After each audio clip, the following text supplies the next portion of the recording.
WGNS talks about all things local. It's Rutherford Issues with Brian Barrett. Weekday mornings at 10 on WGNS, AM, FM, and online. Rutherford Issues with Brian Barrett on FM 101.9 and AM 1450 Murfreesboro, FM 100.5 Smyrna. Listen and watch at wgnsradio.com. Rutherford Issues is powered by Middle Tennessee Electric. And as we gather around the table tomorrow for Thanksgiving, MTE wants to thank you, its members, for being the heart and soul of our community. From the MTE family to yours, here's wishing you a wonderful and happy Thanksgiving from MTE. Well, today, a very special guest on our Better Business Bureau Spotlight this morning. We are going to talk to Dan Bird, and Dan is with the Dan Company. So you must have named it after someone familiar, Dan, right? Yeah, very creative, very creative. Good to have you with us today. Tell me a little bit about what the Dan Company does. Yeah, thanks for having me on. I appreciate the opportunity to be here and represent the Better Business Bureau and what they do. The Dan Company is a residential renovation construction company. We dabble in everything from replace a window to build an addition for you, kitchens, baths, basically everything house. We do light commercial. We're a construction management firm. And we're about 15 strong and ready to go to work. Awesome. You know, that is a trade, or, you know, just a profession that seems to have a shortage almost. You know, it used to have, you know, my brothers and my dad, they were always in construction and could always do those very handy things. I am not. I can change a light bulb, or, you know, but to be handy, not so much so. And sometimes it takes a little bit to find the right person for that kind of job. Yeah, I'd like to glorify construction, but I really can't. Most of us end up here. We don't choose this path, but it's very rewarding. Talk to guys like Mike Rowe, Joe Rogan, all your podcast guys. They're Charlie Kirk. They're all saying, if you want to make money these days, go be a plumber. Yeah. And there is a shortage for sure. There's no plumbing school that you can just sign up for and go to that's easily accessible or readily available across the United States.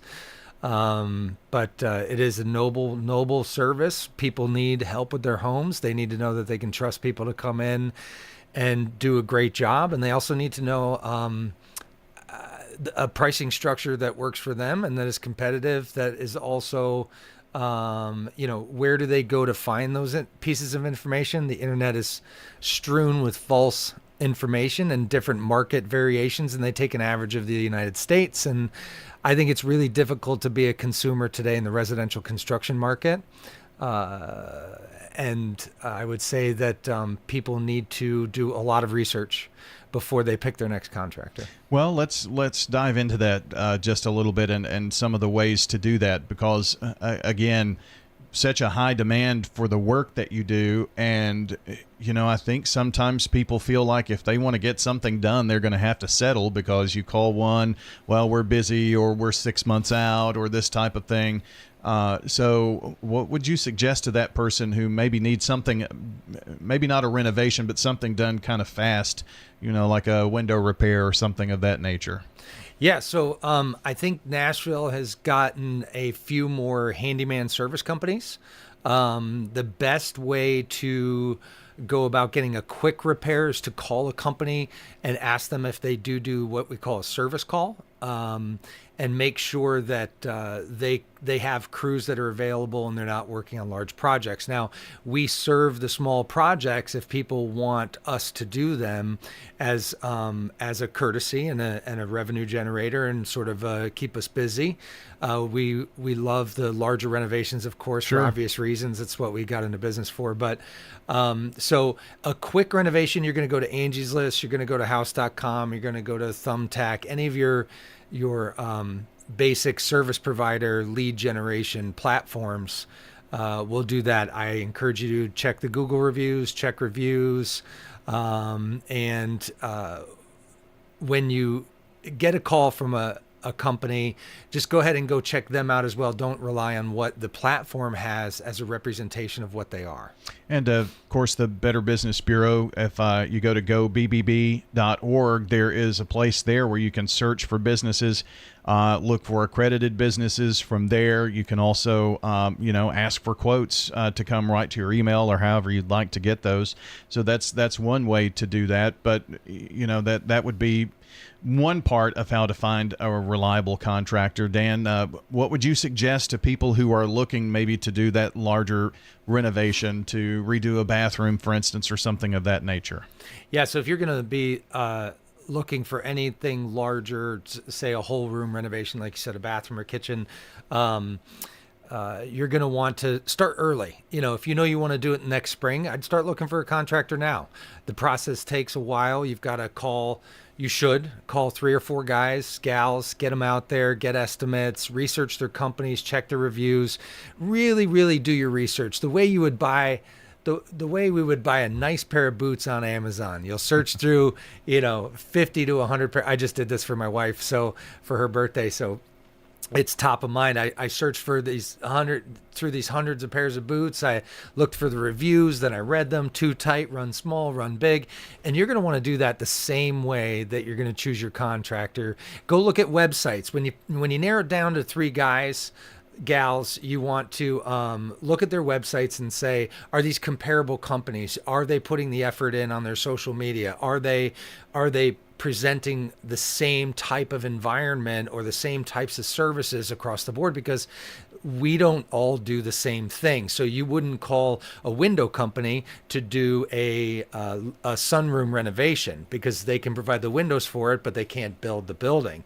And then there are companies that can build the building, but will ask you to go do. There's just no standard. So it is up to you to do some research and figure out what you're getting yourself into. And I would start early.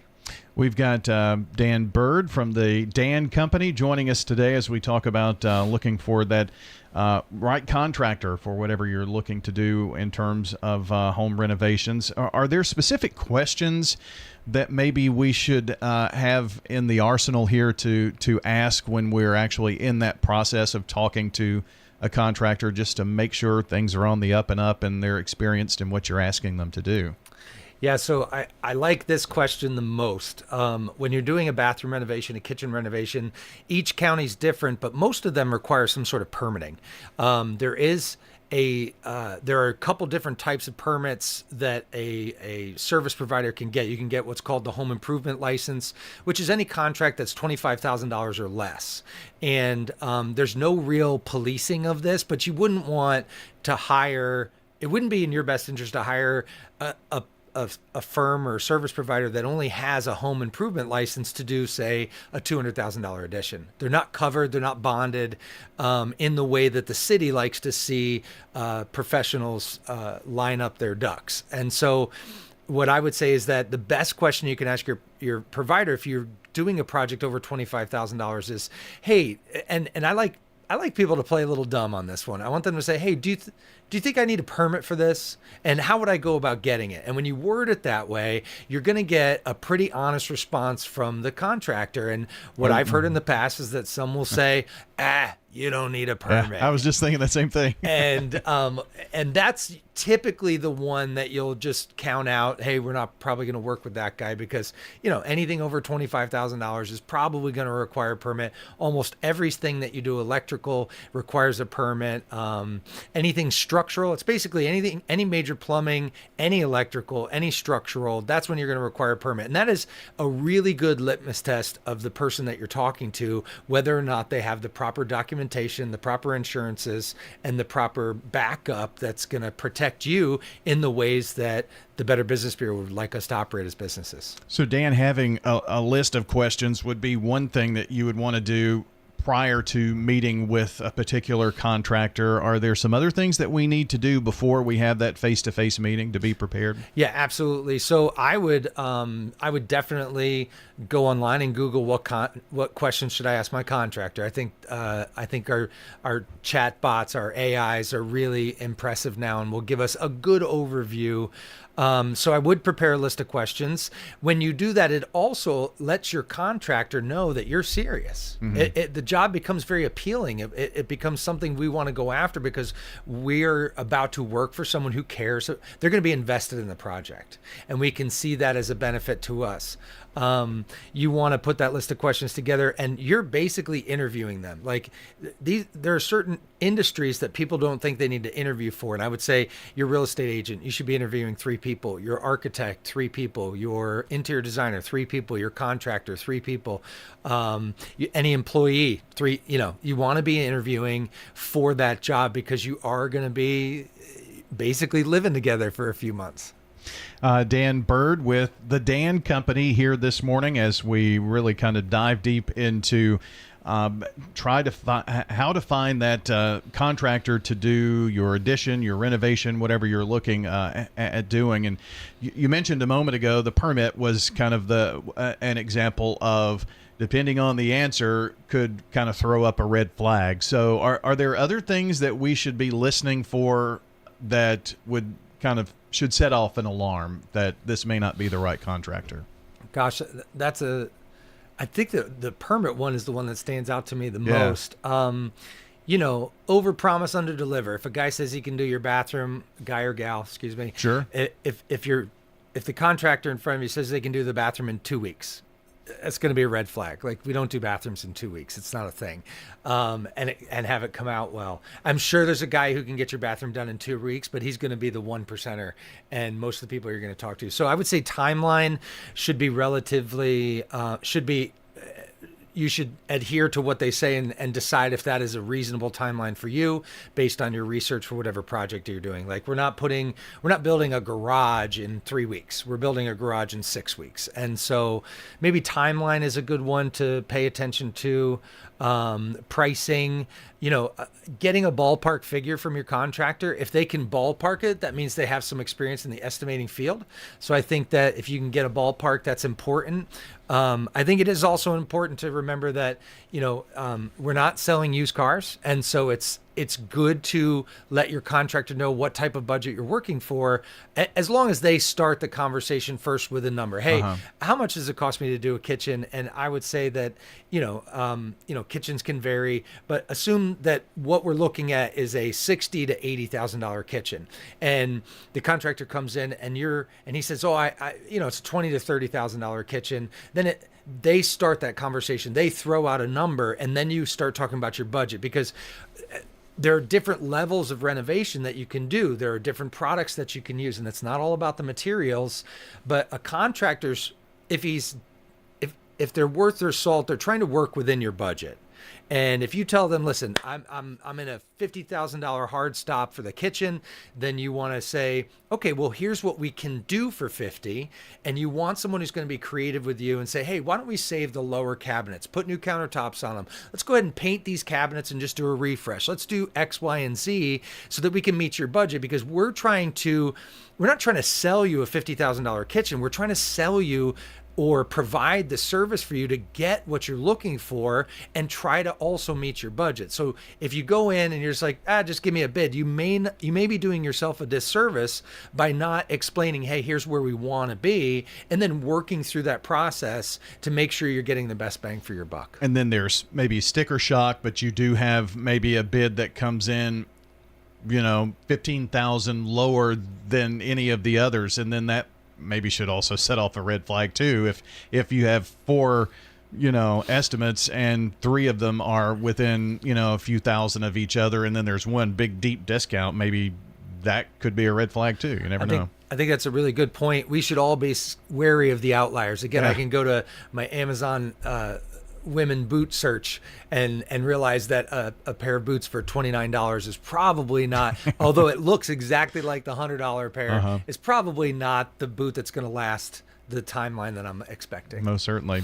Dan, in our final couple of moments here, I would also think that asking for references, testimonials, looking on their website, I'm sure that there are some there, but if you could actually call and get actual references, that's probably a better tell than what you see online, because that can be doctored, if you will, I guess. Yeah, I think that you take just like we talked about the price outliers, when you look at reviews for contractors, you're going to remove the glorious, outstanding 5-star review, and you're going to remove the ambiguous 1-star reviews, and focus on the 3s, 4s, and 5s. And really, when you get some, when there's honest communication in there. So that is a great, I think that 70% of your references are going to be your online reviews. Now, we actually provide a reference packet, which has several of our past clients that we've asked if they would be open to getting a phone call from a potential client. And so, yes, I think references are big. I think the online presence is big. And again, it's all about discerning the outliers and those things that maybe didn't go as well or went almost too well. We have been talking with Dan Bird, the Dan Company, remodeling, renovations, things of that nature. Tell us a little bit about where we can find more information about your company. dancompany.net. Google us. We are in the greater Nashville area, surrounding counties. Have tools. We'll travel. Call the office. You'll get a call back. I promise you. You'll get an appointment most likely within a week's time. And then we're trying to provide bids within 4 to 6 days of an appointment. Oh, wow. So that is awesome. And I'm sure if you are in the, Nashville, Murfreesboro, Franklin, MSA, you keep pretty busy. That's a big, wide county area, but there's probably a lot out there. And just last real quick, if you've already kind of said this, I guess, if someone's thinking about maybe a springtime or summertime renovation, addition, something of that nature, now's the time to really be thinking about that and making some calls. Yeah, most counties are now requiring us to have a significant amount of drawings, architectural plans. So even if you're talking to your contractor, you should be talking to your bank for your financing options or talking about your financing options. And you should also be talking to an architect, interior designer in order to draft those plans, because you could go, I want to do a kitchen, and then you realize you're not going to start that kitchen for 4 months due to plans, permitting, availabilities, getting bids back. It's a process. So starting early makes sense. Very good. Well, Dan, it was great having you here. Thanks for coming in today. It's been my pleasure. And I appreciate you plugging the BBB where I forgot it there. They've been really good to us for many years. Yeah. And we're grateful to be a proud member. Accredited member of the Better Business Bureau. Dan Bird with the Dan Company joining us today here on Rutherford Issues. dancompany.net. Pretty easy to remember, right? DAN, dancompany.net. You can find out more information online. Thanks so much for joining us today. Remember, we'll have the podcast of the show up shortly after we wrap up here. So if you missed part of the conversation, came in a bit late, you'll find the podcast at wgnsradio.com under Rutherford Issues. Greetings, friends. This is Lenny Farmer with the Jennings & Ayers Funeral Home in